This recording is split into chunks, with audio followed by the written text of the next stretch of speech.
Tulad mo at tulad ko. Palapakan natin ang ating Panginoon. Pangalawa natin pag-aralan. Sunod. Ito, ang mga anak ng Diyos ay ginagawa yung kalooban ng Diyos. Sinusunod ang kalooban ng Diyos.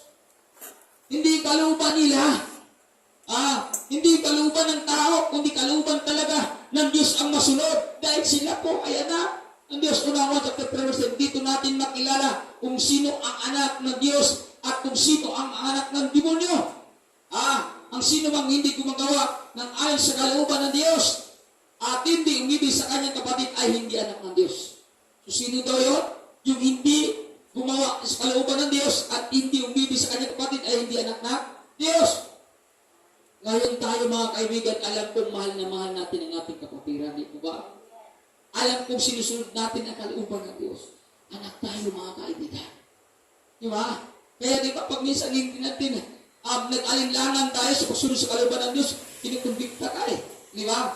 Inag-ausap ka eh. Doon mo ma-recognize sa sarili mo na may Diyos talaga pala na namumuo sa aking buhay. Templo talaga ako ng banal na Espiritu. Sa panahon na nag-alinlangan ko, nandyan siya upang ako'y kausapin para magawa ko ang kanyang kalooban, hindi ang aking kalooban. Di ba?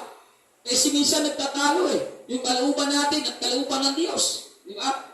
Nagtatalo minsan, pero sabi nga sa aklat ng Galatia, chapter 5, mamuhay kayo ayon sa Espiritu at ayon sa laman. Sapagkat magkalaban ang dalawa mga kaibigan, ay hindi natin magagawa ang kanyang kalooban kung doon pa rin tayo sa laman. Spiritual tayo mga minamahal. Kasi tayo anak ng Diyos. Ang nananahan sa ating Espiritu galing sa ating Panginoon. Kaya hindi na tayo namumuhay sa laman. Kaya lagi na natin sinunod ang kalooban ng Diyos. At pag nasunod natin ang kalooban ng Diyos, mga kaibigan, totoo na tayo anak ng Diyos. Pag iniibig natin ang ating kapwa, totoong mahal natin ng Diyos. Totoong anak tayo ng Diyos.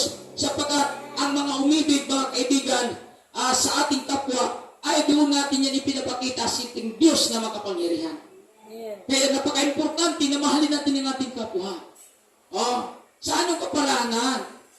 Di ba may mga pangangailangan na ating kapwa? Baka yung kapwa mo ay mayroon na pong nararamdaman na yan. Nag-andap-andap na yan. Nag-alinlangan na yan.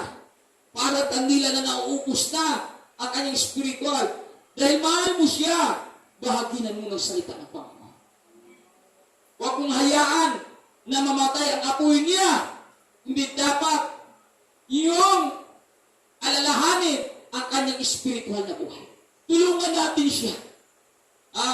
Kasi hindi natin alam kung ano ang pinagdaanan niya. Hindi natin alam kung ano ang laban na mayroon siya. Ngunit ikaw ang nakakaalam. Mas ikaw ay nakakahigit. Dahil malakas ka sa spiritual, tulungan mo yung kapwa.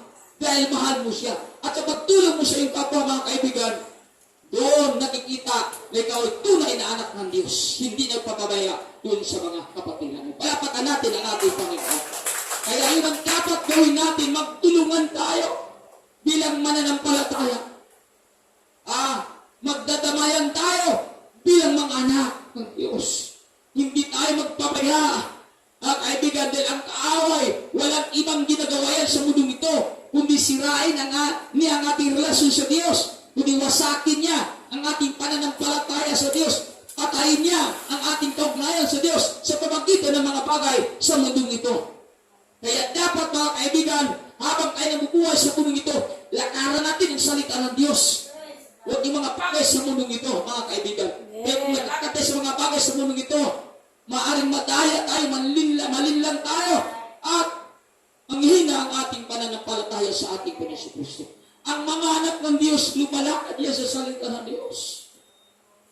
Dahil ang salita ng Diyos, pag nilalakaran mo, mga kaibigan, doon mo mapatunayan na totoo ang Diyos na makapangyarihan. Kaya sa lahat ng mga anak ng Diyos na lumalakad sa kanyang salita, ni minsan man hindi tayo pagbabalaan ng Diyos. Bakit? Dahil yun ang gusto niya makita sa buhay mo, na lakaran ang kanyang salita upang may gagawin siyang mga himala at magpapala sa buhay mo. Palapakan natin ang ating Panginoon. Yun ang ginagawa ng mga anak ng Diyos, mga kaibigan. At yamang anak ka, naway makuha mo kung ano ang itinuturo sa atin ng Diyos na makapangyarihan. Upang walang puwang sa atin ang kahinaan. Walang pong sa atin ang kalungkutan. Walang pong sa atin ang pag-alinlangan. Walang pong sa atin ang katamaran. Sapagkat Diyos ang mga kapangyarihan sa ating buhay na nananahan. Palapagkan natin ang ating Panginoon ng mga kapangyarihan. Napakaganda kung gano'n ang hapagpingin sa Diyos. Napakaganda kung gano'n yung pagkakilala natin sa Diyos na makapangyarihan sapagkat mapsub yan sa ating buhay, makita yan sa ating buhay mga kaibigan. Kaya napaka-importante mga kaibigan na ang pantarayan ng kaaway hindi makikita sa ating buhay. Kasi pag nadaya natin kaibigan, delikado na ang espiritu. Kaya may mga kapatiran tayo upang sa ganun matulungan tayo. Diba? Huwag natin babayaan ang ating mga kapatid na nakikita natin ang alinlangan na. Nakita natin pinatamad na.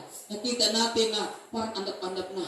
Hindi din natin sila tinutulungan. Walang ganun. Magtulungan tayo bilang mga anak ng Diyos. Magtadamayan tayo.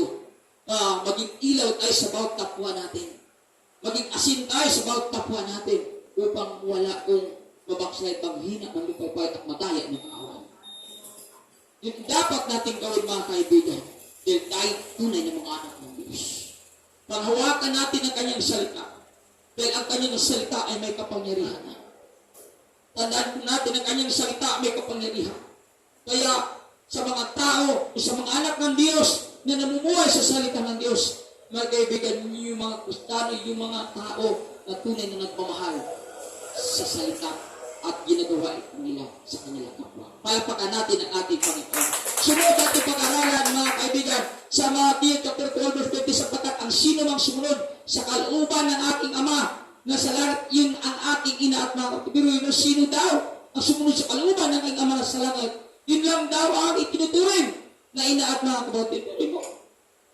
Kaya mga kaibigan, nawa ko ay maintindihan natin ito. Sino lang daw sumunod sa kalooban? Ang Diyos ay itinuturing ina at mga kapatid.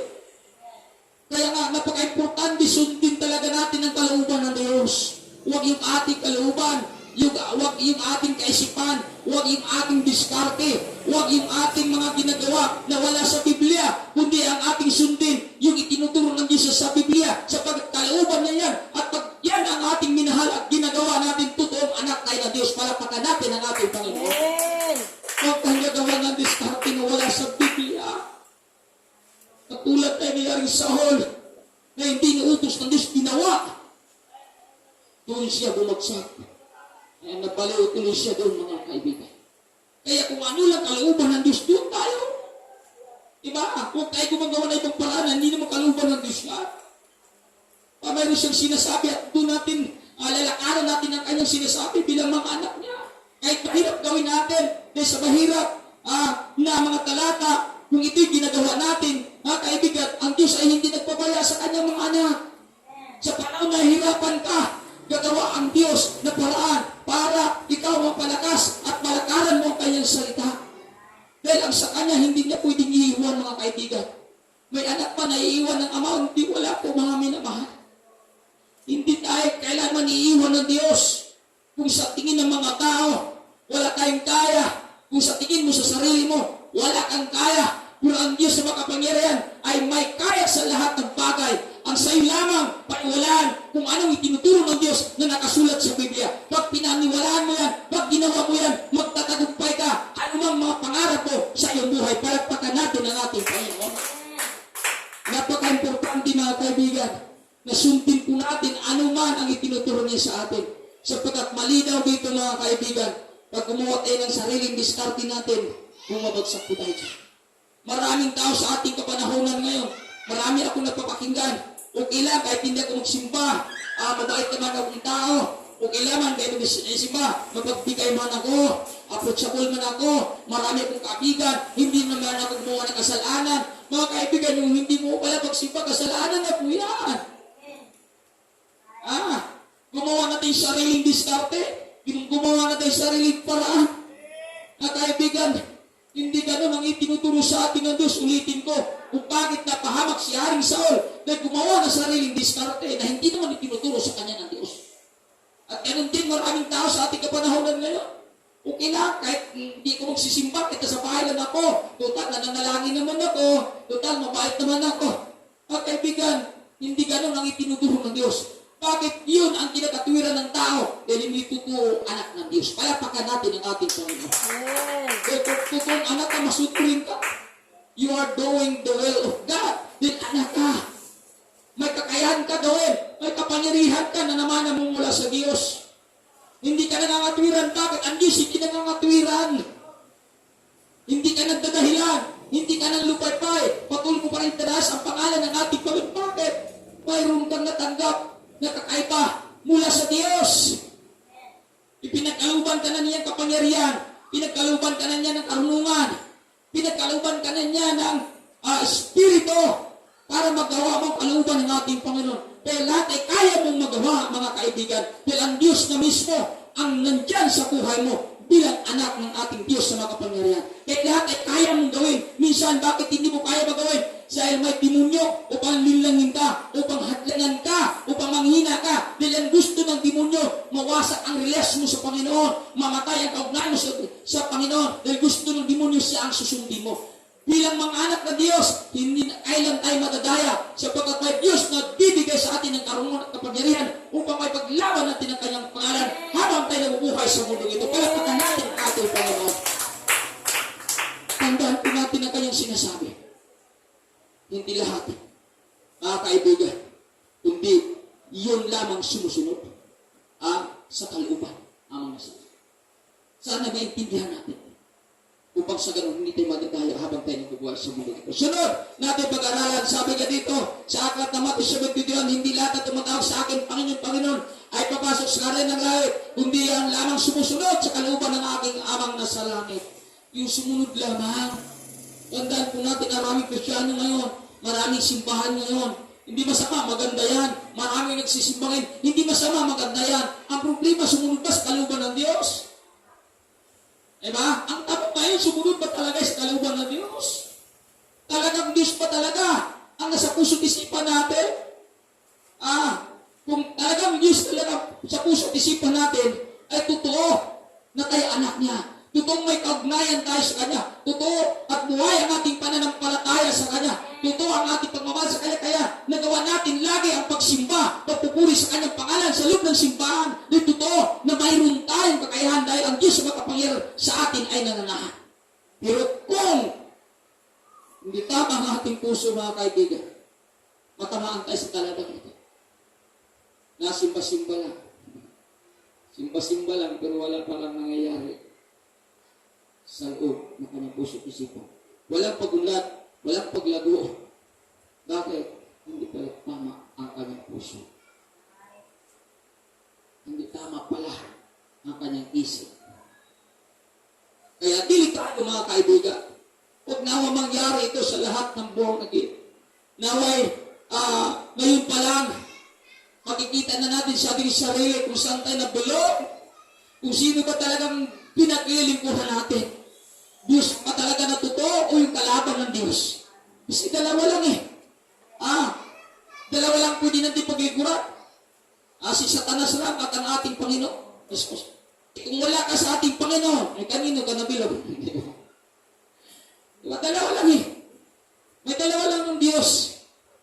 Diyos na si demonyo at Diyos na totoo. Akala natin, hindi Diyos ang demonyo, Diyos din yan nila. Kaya nga yun, may nagpupuri na din eh. Nakita niyo ba sa Facebook? Marami nang sumunod sa Kanya. Dahil yung gusto ng mga tao ay hindi naniniwala sa ating tunay na Panginoon. Nakita mo sa Facebook, pinupunit ngayon Biblia eh. Kaya kalungkot, pinagarihan na ng kampo ng Espiritu ng Kadiliman yung mga mina. Kaya pag pinagarihan ka ng Espiritu ng Kadiliman, hindi ka talaga maniniwala sa ating Panginoon na makapangyarihan. Kasi may kakayahan din niya. Yung kaaway, pero hindi niya kaya ang kakayahan ating Diyos sa makapangyarihan. Doon tayo sa totoong Diyos. Kahit tayo mga anak niya, at kahit tayo mga anak niya, mga kaibigan, ay malaya tayo makapasok sa kanyang harian. Malaya natin masunod ang kanyang kalooban habang tayo nabubuhay sa mundong ito. Hindi yung kalooban ng kaaway niya. Kalooban ng Diyos. Kaya ang sarap pagpuri, ang sarap paglingkod, ang sarap, mga kaibigan, na kung saan sumunod, pagramdam natin na tayo anak ng Diyos. Di ba? Ang sarap pumayo, ang sarap mag-start question, Ang sarap magpapastade. Ang sarap kumawas ka rin ng Diyos. Mainit man, nagutuman ka man, pero hindi mo maramdaman yan. Dahil may kakaiba kang kapangyarihan, may nakapangyarihan, mayroon ka hindi ordinaryo yan, kundi galing sa Diyos na makapangyarihan. Palakpakan natin ang ating Panginoon. Ano, mararamdaman natin yung ganun mo. Hindi kaunti ka lang, pagod ka na. Simbahan na pagod ka. Sa pag-aral sa trabaho mo, hindi ka napapagod. Sa simbahan, pagsimba, ilang oras lang yan. Sa trabaho, 8 hours ka. Sa paaralan, 8 hours ka. Pero pagdating sa simba, maraming Kristiyano nagdadahilan pa. Ano ba talaga? Sino ba talaga ang ama mo? Sino ba talaga ang itinataas mo? Sino ba talaga ang minamahal mo? Sino ba talaga ang pinapriority mo? Diba? Tanungin natin sarili natin, Lord, kung anak mo ako, alam ko may kapangyarihan ako, alam ko may karunungan ako, alam ko may ability ako para ipaglaban mo. Ipaglaban ko ang pangalan mo habang ako'y nabubuhay sa mundo ito. Diba? Mayroon tayong kakaiba na kakayahan. Dahil ang Diyos ay may kapangyarihan na tunay ama natin. Kaya sana po ganun ang pananaw natin sa ating sarili. Huwag natin maalitin ang ating sarili in terms of spiritual life. Dahil may Diyos na nagbibigay sa iyo ng kapangyarihan. Huwag natin itulad ang ating buhay sa mga tao mga sa libutan. Dahil iba tayo kay sa kanila. In terms of the spiritual life, we are excelling each other. Why? Because we are the Son of God. Nakakahigit tayo. Huwag nang tumayaan na pareho lang tayo sa kanila. Hindi po. Mayroon kang kakaiba. Espiritu, dahil ang espiritu mo, espiritu na galing sa Diyos yan, at dahil galing sa Diyos yan, may kapangyarihan ka na ipagmalaki ang ating Panginoon. May kapangyarihan ka upang sundin ang kanyang kalooban. May kapangyarihan ka upang gawin ang kanyang nais. Bakit? Diyos makapangyarihan at bibigay sa iyo ng kapangyarihan. Palakpakan natin ang ating Panginoon. Subalit mga kaibigan, ang ating mararamdaman dahil tayo ay tunay na mga anak ng Diyos.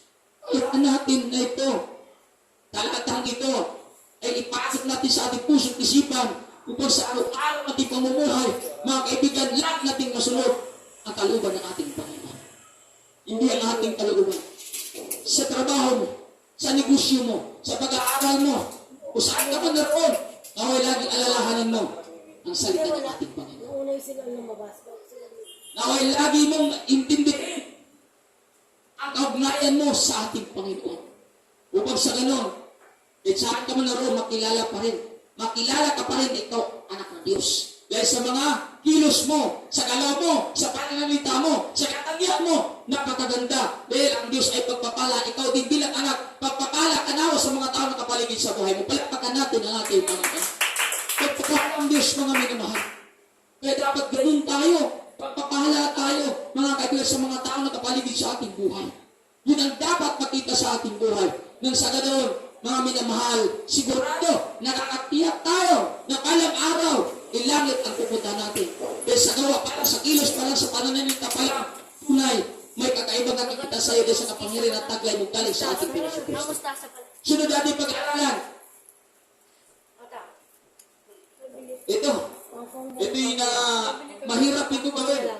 Pero talagang itinuturo sa atin. Di ba? Sabi ito, we must love the enemy. Kung totoong anak tayo ng Diyos, if you are true the Son of God, ito, mahalin mo ang iyong kaaway. Sino ba kaaway mo ngayon? Alam, sino ba kaaway mo ngayon? Sabi dito, mahalin natin. Di ba? Huwag nating sumpain. Huwag nating saktan. Grabe kakaibang itinuturo sa atin ng Diyos. Sa mundong ito, pag inaway ka, pagtuhin mo din. Saktan mo din. Yun ang kamaraan ng mundo. Pero sa Diyos, kakaiba. Pag inaway ka, mahalin mo siya. Okay. Para kakaibang kapangyarihan ng mayroon tayo. Pero mangyari yan sa atin, dito ito, mayroon tayo kakaibang kapangyarihan sa ating Panginoon. Natin nangat natin. Sabi nga dito, ulit dito naman sinasabi kung ibigin ninyo ang inyong mga kaaway at ipanalangin ninyo ang mga umuusik sa inyo. Grabe, ang inuusik ka na, pero may kasama pang panalangin. Anong babanggitin mo sa panalangin? Panginoon, sumpahan mo siya. O baka ganun ang panalangin mo, Lord, saktan mo sa ating ganoon, mga kaibigan. Hindi lang tinuturo ng Diyos sa atin. Andito na tayo sa panahon ni Kristo. Di ba?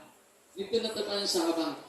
Yung anong tinuturo niya, Yan ang ating susundin. Panalangin ka, pagpalain mo itong nananagit sa akin. Para balang araw, hindi na ako uusigin. Pagpapala na sa aking buhay. Di ba? Kasi may kapangyarihan ng Diyos eh. Kung anong binabanggit mo, pag nakita ng Diyos tamang puso mo, yung ipinapanalangin mo, magulat ka na lang. Balang araw, hindi ka na inusig, kundi pinagpapala ka na. Bakit napapakinggan ng Diyos kung anong dalangin mo? Di ba? Dahil ganun ang pagkakilala mo sa Diyos eh. Ang Diyos ay pagpapala eh. Ang Diyos ay may kapangyarihan para magtimpi doon sa sakit na kanyang nararanasan. At ganun ka din. Kahit ganun naman din ako. Kahit masasaktan ako sa mga salita, hindi ko din patulad. Mahalin ko din. Ipanalangin ko pagpalain para pagpapala siya sa akin. Sapagkat ay hirit natin kung anong katangian ng ating Panginoon sapagkat siya ang ating Ama. Palakpakan natin ang ating Panginoon. Sabi niya dito, upang kayo maging tunay. Uruin mo? Para maging tunay daw tayo. Ayun ang ating gagawin. Upang maging tunay na mga anak ng iyong Ama na sa langit. Sapagkat pinasisikat niya ang araw sa mabuti, gayon din sa masasama. At nagpapaulan siya sa mga matuwid at mga di matuwid. Kaya, meron bang pinili ang Diyos dyan? Ay ikaw, makasalanan ka. Hindi ka na pagpapalain. Walang kulang sa iyo. Ilinin niyo lagi sa inyo. Walang ganun eh. Ay ikaw, makasalanan ka. Hindi sumisikat ang araw sa inyo. Walang ganun. Ang Diyos ay patay. Ang Diyos ay patas. Ganap ang Diyos. Wala siyang pinipili. Makasalanan ka man o hindi ka makasalanan, makakaranas ka ng pagpapala o pabor ng Diyos. Di ba? Dahil kinahabagan tayo ng Diyos, makakaranas ka. Kailan? Ang pagkakaiba natin pag natapos ng ating buhay sa mundo. Sa aklat ng Malakay chapter 3 verse 10. Di ba?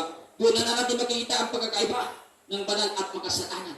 Yung matuwid at masama pagkatapos natin sa buhay sa mundo. Pero habang tayo nabubuhay sa mundo ito, mararanasan mo pa rin yung mga pabor, mga biyaya, mga pagpapala, mga kasalanan, at hindi makasalanan sa pamumuhay sa mundo ito.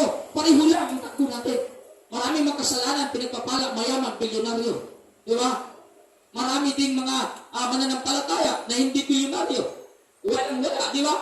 Patay lang mga kaibigan ng ating pamumuhay sa mundo ito. Ang pabor lang natin dito, ang advantage lang natin dito, pag abutan tayo kamatayan sa mundo ito, namumuhay ka bilang anak ng Diyos, sigurado buhay na walang hanggan. Ang ating makakamta. Pero kung yung mga makasalanan, nabutan na makasalanan, nabutan silang kamatayan ni Katon, kay kaparusahan na walang hanggan. Ang advantage sa atin, buhay na walang hanggan. Di ba? Kaya napaka-importante mga kaibigan, na sa ating pamumuhay sa mundo ito, wala din tayong kinikilingan. Wala tayong favoritism. Wala tayong kinakampihan. Wala tayong kinikilingan. Pawang katotohanan lamang parang si Jesus Cristo. Kasi yun ang itinuturo sa atin eh. Gusto ng Diyos ganap tayo. Kasi yun din siya eh. Pero ba siya pinili? Dahil makasalanan ka, hindi ko papaulan eh. Hindi. Wala eh. Pinaparanas pa rin niya lahat. Ganon kabuti ang Diyos. Ganon kamahal ng Diyos ang tao. Dahil makasalanan ng banal, siya ang lumikha niya. Siya nagbibigay ng hininga niya.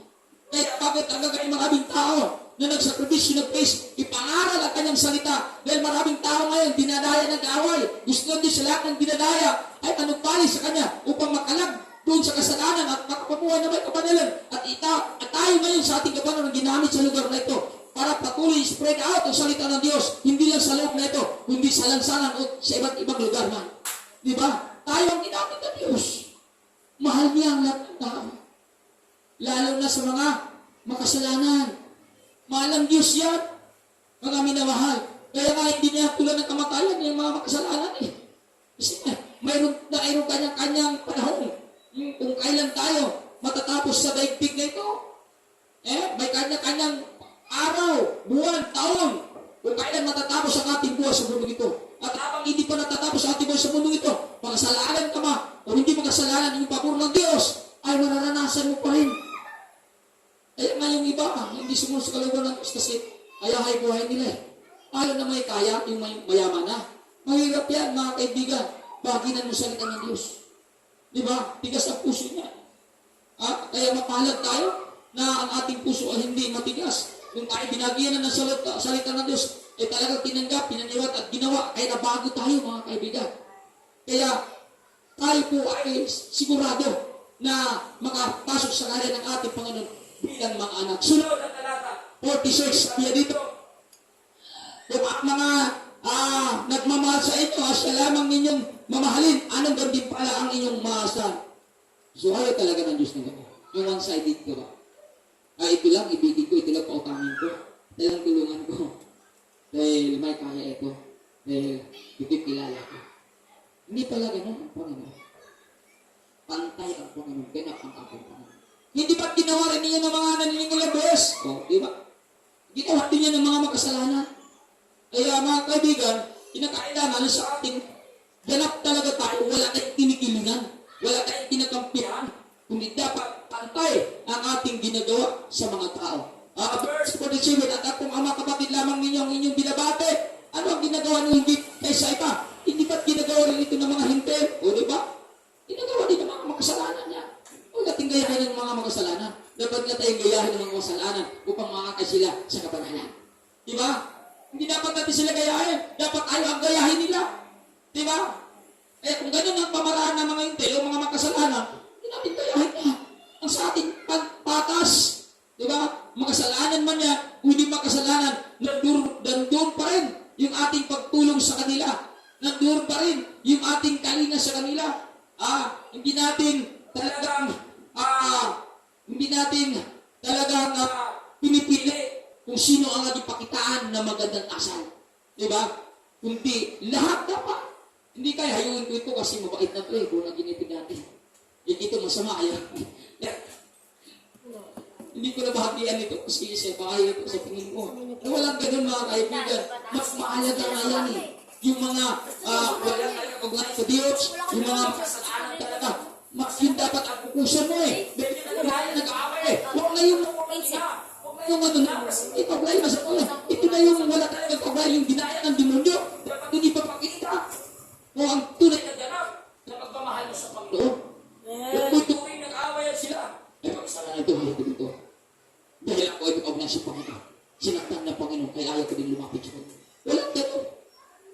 Kung sinaktan ng Panginoon, kaya nakita mo yan, para ibahagi mo kayong salita, bilang pagmamahal sa Panginoon. Umahal mo ang Panginoon. Yung mga tawang kasalanan, dapat yun ang puso mo, para ibahagi kayong salita, upang maakay mo siya. Madala mo sa kanyang ating pagmamahal, bilang pagmamahal sa Panginoon. May anak ka niya eh. Ganun ang mga anak. May ating puso. Para ang taong ginagaya ng kaaway ay madala natin sa kapanalan. Ang tao na sa kadiliman, madala natin sa kapanalan. Dahil yan tukunin natin bilang mga anak nating Diyos na pagkapangyarihan. Palapakan natin ang ating Panginoon. Kaya maging ganap kayo. Gaya ng inyong amang nasa langit. Sumalinaw ang mga minabakal. Tinuturuan tayo. Maging ganap tayo. Gaya ng inyong amang nasa langit. Yun ang dapat nating gagawin. Mahalin natin ang mga taong makasalanan. Mahalin natin yung mga tao na kung saan namumuhay sa kasalanan. Gamitin natin ang salita ng Panginoon upang sa ganon makalaya sila sa ganong klaseng pamumuhay. Upang sa ganon maakay natin sila. Mabago sila. Ang kaibigan.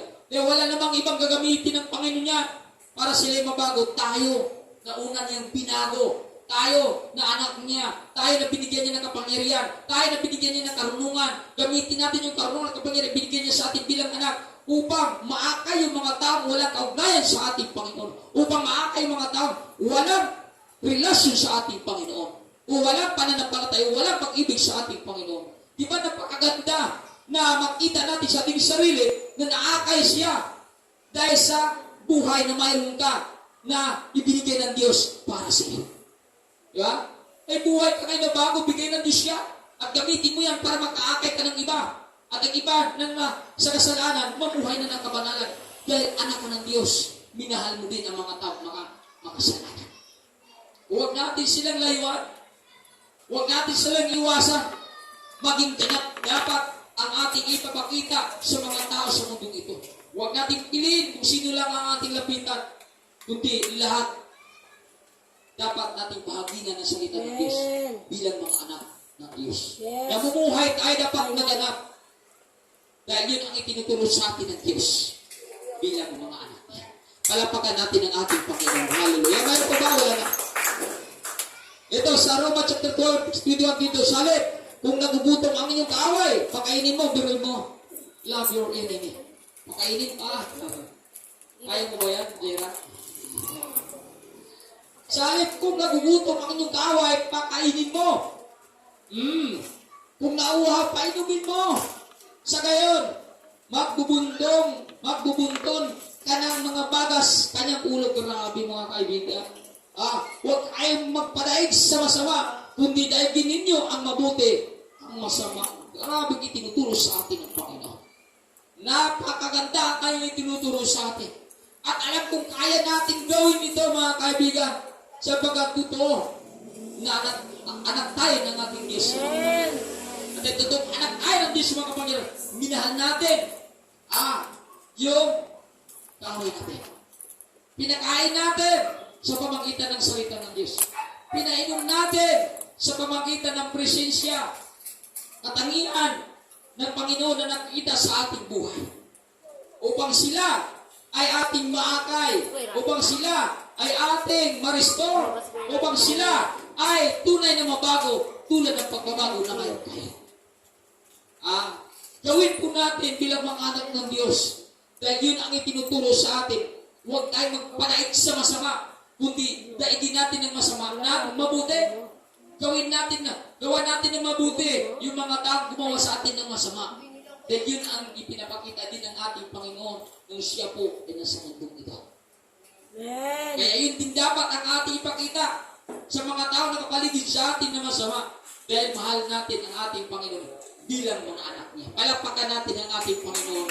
Maraming salamat sa gabi ito. At nawa po, mayroon tayong pulot na magandang aral sa ating pinag-aralan sa gabi ito. Kung totoo tayo na anak ng Diyos, ito dapat, kaibigan, mararamdaman natin. Patay natin sa kasalanan, with already of sin, doing the will of God, ginawa natin kalooban ng Diyos, at binahal natin ang mga taong umusik na natin sa atin o kalaban natin. Kasi ang mga totoong anak ng Diyos, kaibigan, walang kalaban yan. Mayroon lang kumakalaban sa atin, pero hindi natin sila kinakalaban, kundi minahal natin sila. Ganun po ang mga anak ng Diyos. Palapakan natin ang ating Panginoon. Lahat po tayo tumayo upang manalangin sa pagtatapos sa gawain ng ating Panginoon. Yes, Lord. Hallelujah. Panginoon, pinupuri ka namin. Patuloy kang Panginoon nagpapasalamat. Patuloy mo kaming pinuturuan ng iyong salita, Panginoon. Hayaan niyo po, Panginoon, na tunay nga po, Panginoon, na makita sa aming buhay na kami yung mga anak, Panginoon. Dahil habang kami nabubuhay sa mundong ito, Panginoon, ay patuloy namin may sagawa ang iyong kalooban. Patuloy namin maitaas ang iyong pangalan, Panginoon. Patuloy namin ibigin anuman ang kaaway na mayroon kami, Panginoon. Hindi namin pinapatulan ang mga tao na umusik sa amin, mga tao na galit sa amin dahil sa aming pangangaraw ng salita, dahil sa aming pagbabahagi ng salita. May mga tao na hindi kami naintindihan, Panginoon, pero minahal pa rin namin sila bilang anak ko, Diyos. Yun ang aming ipinapakita, Panginoon. Dahil ikaw ang Diyos, Diyos ng pag-ibig. At dahil ikaw ang Diyos ng pag-ibig, Panginoon, may inihirit namin, Panginoon, ang pagmamahal na mayroon ka. At pakikita din ito sa aming buhay. Kaya sa panahon na kami may pinagdaanan ng kalungkutan, kabigatian, pagmamahal pa rin, Panginoon Diyos, ang mangingibabaw sa aming buhay, sa mga tao na nakapaligid sa aming buhay. Maraming salamat, Panginoon, at ayaan mo, Lord, na mga salita namin pinag-aralan ngayon. Dalangin ko po sa bawat isa na patuloy mo itong itanim sa kanilang puso't isipan. Ipatik mo ito sa kanilang puso't isipan. Na sa ganun, Panginoon, hindi ito mawawala sa kanilang buhay at patuloy ito makikita sa kanila habang sila nabubuhay sa mundong ito upang ang kanilang pagkakristyano ay makilala na ikaw ang tunay na Ama nila, Panginoon. Sapagkat ang kabanalan, kabutihan, Panginoon, ay siya nakikita sa buhay ng bawat isa na narito ngayon. Hayaan mo, Panginoon, na ang pagniningas nila sa paglilingkod sa iyo ay patuloy nilang mararanasan, Panginoon. Hayaan mo, bawat isa na narito, palaguin mo pagdating sa spiritual na buhay, patatagin mo ang kanilang pananampalataya, Panginoon, upang habang sila nabubuhay sa mundong ito, patuloy nilang ay sagawa ang kalooban mo. Hindi sila malihis, Panginoon. Hindi sila madadaya, Panginoon. Patuloy nilang malakaran ng iyong salita sapagkat ako'y sumampalataya na bilang mga anak ay patuloy mong gabayan at tutulungan habang kami nabubuhay sa mundong ito, Panginoon. Maraming salamat sa mga mensahe na binigay mo sa amin ngayon. Bayaan mo, Panginoon, na ikaw ang patuloy namin maitaas sa daigdig na ito. Hayaan mo, Panginoon, mamintin namin ang aming pagpupuri, pagsimba, bilang pagpakita sa inyo na kami tunay na mga anak mo. Panginoon, maraming salamat. At ang bawat isa, Lord, pansamantala na uwi sa kanang tahanan, iyaan mo, Lord, nagabayan mo sila ng libo-libong anghel upang sa ganun, Panginoon, makarating sa kanang tahanan, ligtas at mayroon pong kagalakan. Maraming salamat, Panginoon, sa tagumpay na gawain mo sa gabing ito. Panginoon, kalugdan mo nawa, tagapin mo nawa ang aming papuri, pasalamat at pagsamba at pagdakila sa gabing ito. Sa tanging pangalan ni Jesus, ang lahat ay mag-uwi ka ng malakas na. Amen! Amen! Maraming salamat sa bawat isa. Diyos ang patuloy na magpala sa ating mga buhay. At bukas,